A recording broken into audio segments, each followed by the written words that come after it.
Salut la gang, c'est Hélène et aujourd'hui, je voulais vous parler de vos photos. Des photos professionnelles, très importantes dans le domaine artistique et aussi pour nos médias sociaux. Alors, comment choisir premièrement un photographe?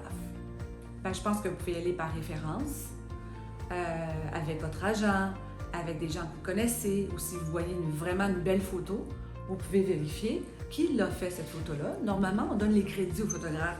Moi, j'ai vu cette photo-là, j'ai trouvé ça sublime.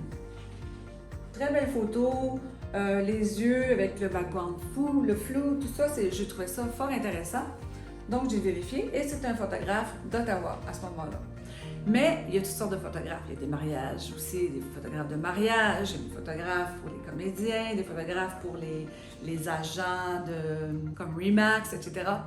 Donc, il s'agit de bien choisir son photographe, de faire aussi une interview avec le photographe, parce que quand vous allez faire votre séance de photo, il faut se sentir à l'aise. Essayez de vous mettre à l'aise finalement pour que vous fassiez la meilleure séance de photo possible. Nous, on va mettre quelques références en bas de vidéo, mais c'est à vous aussi de faire votre recherche et de voir les différents prix aussi qu'il y a sur le marché. En général, les photos, c'est environ 150 $. Mais il y a des photos qui se font entre 50 $, ça peut aller jusqu'à 2500 $, dépendamment qu'est-ce que vous voulez. C'est sûr que vous faites une séance de mannequinat, mais vous allez avoir différents looks, ça va prendre une journée, une demi-journée complète, donc ça peut être entre 350 $ et plus, dépendamment des besoins. Mais si vous avez besoin simplement d'un portrait, on parle d'un 8 par 10, quelque chose quand même de bien présenté. Ça varie à peu près entre 150 $. Si vous voulez rajouter à ce moment-là un maquilleur, une styliste ou quelqu'un qui fait vos cheveux, ça c'est à chaque personne de prendre la décision personnellement de qu'est-ce qu'on veut rajouter pour avoir la meilleure photo possible pour aller chercher des contrats. Le photographe ou la photographe est sélectionné, vous savez combien ça vous coûte. Maintenant, vous devez vous préparer avant la séance de photo. Pas juste la veille, mais un petit peu avant quand même. Vous avez déjà discuté avec le photographe des besoins que vous aviez. Donc, c'est important d'avoir des vêtements qui sont quand même assez neutres. On ne veut pas mettre de logo, des grosses fleurs, des lignes. Tout ce qui va distraire de votre personne, on élimine ça en partant. Parce que même chez le photographe, on veut qu'on ait un arrière-plan assez neutre. Et les vêtements devront contraster un petit peu avec cet arrière-plan-là. Donc, c'est sûr, si votre photographe vous a indiqué qu'il y a un mur blanc, n'allez pas vous habiller en blanc complètement, vous allez disparaître. Même chose, c'est noir sur noir, c'est plus difficile. Donc, on y va peut-être avec des bleus pâles, des roses pâles, ou des beaux verts, des beaux bleus, ou des vêtements qui vont rehausser la couleur de vos yeux. C'est toujours winner, comme on dit. Naturellement, si vous faites des photos plein pied, il va falloir peut-être penser à porter différentes chaussures, qu'elles soient propres, pas déchirées, à moins que vous allez pour un look punk ou peu importe. Donc, c'est ça. Les accessoires, en ce moment-là, c'est quelque chose de plus subtil. On ne veut pas des grosses boucles d'oreilles. Aussi, si vous avez des accessoires, vous avez des piercings, mettre des trucs dans le nez, peu importe, ça serait peut-être important d'avoir avec ou sans, si vous voulez avoir des looks différents. Et parlant de looks différents, pour les hommes, entre autres, si vous allez à votre séance de photo et vous voulez avoir ces différents looks-là pour les différents rôles que vous voulez appliquer, à ce moment-là, je recommande d'arriver avec votre barbe complète, si vous avez déjà une barbe complète, faire des photos comme ça, apporter votre rasoir avec vous, bien sûr, il y en a peut-être pas sur place. À ce moment-là, peut-être de faire un goatee. Après ça, un autre look, juste la moustache. Et puis un autre look tout gay, très propre, qu'on appelle clean cut. Et puis à ce moment-là, vous allez avoir tous ces différents looks-là. Juste être sûr peut-être d'avoir des touch-ups de maquillage vous-même aussi sur place si vous n'avez pas de maquilleuse. Si jamais vous vous coupez, ça serait pas une bonne idée. Donc, faire attention à ça. La même chose pour les femmes, mais il faut préparer tous les accessoires pour les cheveux, peut-être pour les ongles, s'il y a un ongle qui se coupe ou peu importe. Vous aurez vos accessoires pour ça, les bijoux, très discrets en général.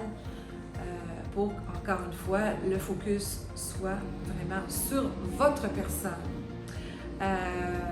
Il faut aussi, quoi d'autre, apporter tout l'essentiel de maquillage. Si jamais la maquilleuse ne se présente pas, que vous avez engagé, ou la coiffeuse, ou même la styliste, toujours être prêt.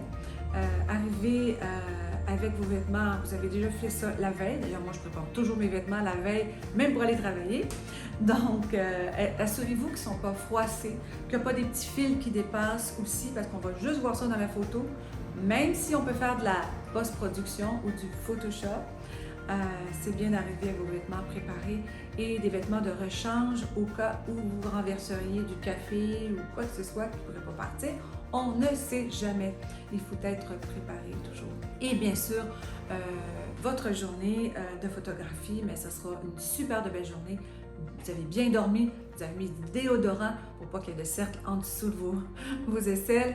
Et à ce moment-là, d'avoir toute l'énergie possible, tout ce qui est positif pour pouvoir passer à travers vos yeux, tout le charisme, toute votre âme doit passer dans vos yeux finalement pour vraiment aller chercher ces contrats-là.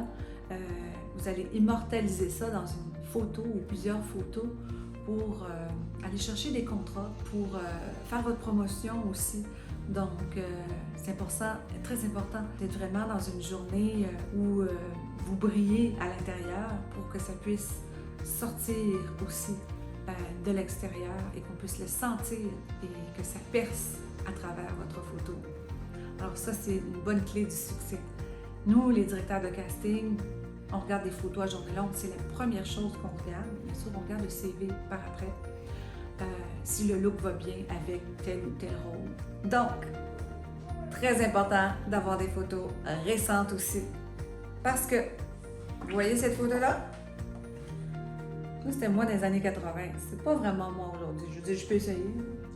Mais, on a encore des acteurs, des actrices qui nous envoient des photos de 10 ans. Non. Nous, les directeurs de casting, là, c'est non. On le voit tout de suite, on le sait tout de suite. Même par le style de photo. Je reconnais des photographes qui étaient là il y a 20 ans. Je reconnais le style de photographe. Je pourrais dire presque qui a fait cette photo-là, tellement qu'on est habitué à voir les photos. Donc, des photos récentes, s'il vous plaît.